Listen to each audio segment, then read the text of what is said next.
भगवद गीता का 3रा अध्याय कर्म के महत्व को दर्शाता है।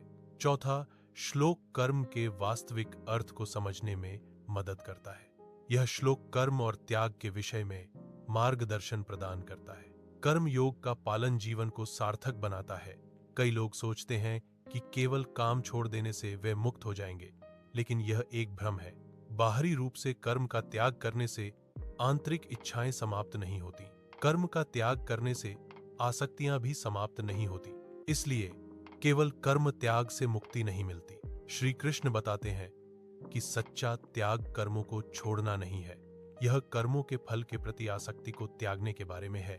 जब तक मन में इच्छाएं बनी रहती हैं, तब तक कर्म हमें बांधते हैं। डर भी हमें कर्मों से बांध सकता है, अपेक्षाएं भी हमें कर्मों से बांध सकती हैं।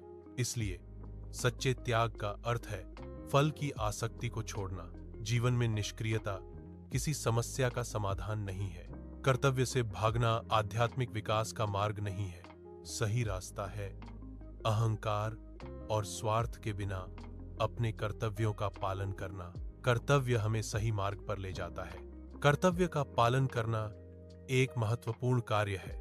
कर्तव्य हमें बेहतर इंसान बनाता है। श्लोक 4 का सार यह है कि मुक्ति कर्मों के त्याग से नहीं मिलती है, मुक्ति आसक्ति के त्याग से मिलती है। सही भावना के साथ कर्म करना महत्वपूर्ण है। सही भावना के साथ कर्म करने से संतुलन प्राप्त होता है।